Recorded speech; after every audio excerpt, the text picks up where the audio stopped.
سنو، حیض والی عورت شب برات کیسے گزارے؟ ناپاکی کی حالت میں وہ کون سی عبادت ہے جو اللہ تعالیٰ کو بہت پسند ہے؟ اکثر ایسی بہنوں کے دل میں یہ سوال آتا ہے کہ جب وہ نماز اور نوافل ادا نہیں کر سکتی تو کیا وہ اس مقدس راز سے محروم ہو جاتی ہے؟ تو یاد رکھیں، اللہ تعالیٰ نے عورت کو کسی بھی حال میں عبادت سے دور نہیں رکھا، بلکہ ہر حالت میں اس کے لیے ذکر، دعا اور قرب الہی کے دروازے کھلے رکھے ہیں۔ تو آج کی ویڈیو میں ہم آپ کو نہایت آسان اور دل کو مطمئن کرنے والے طریقے بتائیں گے کہ ناپاکی کی حالت میں شب برات کو کس طرح اللہ کی یاد میں گزارا جا سکتا ہے۔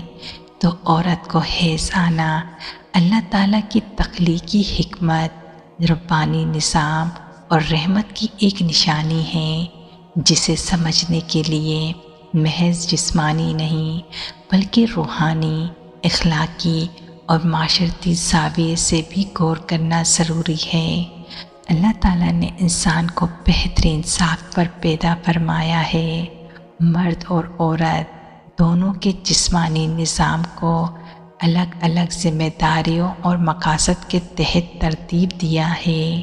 عورت کو حیض آنا دراصل اسی نظام تخلیق کا ایک حصہ ہے جس کے ذریعے اللہ نے نسل انسانی کی بقا رکھا۔ حیض کے ذریعے وہ خون خارج ہوتا ہے جو حمل نہ ٹھہرنے کی صورت میں جسم کے لیے غیر ضروری ہو جاتا ہے، اور اگر یہ خارج نہ ہو تو بہت سی بیماریوں کا سبب بن جاتا ہے۔ تبھی یہ حیض عورت کے جسم کے لیے ایک قدرتی صفائی کا ذریعہ ہوتا ہے۔ اسلام نے حیض کو محض ایک باقاعدگی شرعی حیثیت دی ہے تاکہ عورت ذہنی الجھن، شرمندگی اور احساس کمتری کا شکار نہ ہو۔ قرآن میں اللہ نے حیض کا ذکر نہایت حکیمانہ انداز میں فرمایا ہے، یعنی وہ آپ سے حیض کے بارے میں پوچھیں تو آپ فرما دیجئے کہ وہ ایک تکلیف کی حالت میں ہیں۔ بس اس آیت میں اللہ نے واضح کر دیا ہے کہ حیض عورت کی کوئی کوتاہی یا گناہ نہیں بلکہ ایک فطری تکلیف ہے۔ اس لیے اس حالت میں اس پر بعض عبادات معاف کر دی گئی ہے، اور یہ معافی اللہ کی رحمت ہے، محرومی نہیں۔ تو اب بات کرتے ہیں ان عورتوں کے بارے میں جنہیں اگر حیض آ جائے، وہ ناپاکی کی حالت میں ہیں، یا پھر کسی عورت نے بچے کو جنم دیا ہو اور وہ نفاست کی ایام میں ہو، کسی بھی وجہ سے وہ نوافل ادا نہیں کر سکتی، تو وہ شب برات کو کیسے گزارے گی؟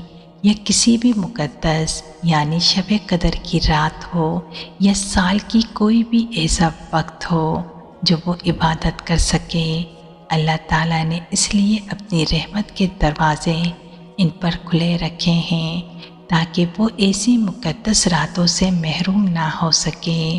تو سنو، آپ ایسی حالت میں خاموشی سے اللہ کی تعریف بیان کر سکتی ہیں، اس رب کی حمد و ثنا کر سکتی ہیں، درود پاک پڑھ سکتی ہیں، نوافل کی جگہ ذکر و اذکار میں مشغول ہو سکتی ہیں، دل سے اللہ کو یاد کر سکتی ہیں، کیونکہ ذکر کے لیے نہ تو پاکی کی قید ہے نہ وقت کی، بلکہ ہر حال میں قرب الہی کا ذریعہ ہے۔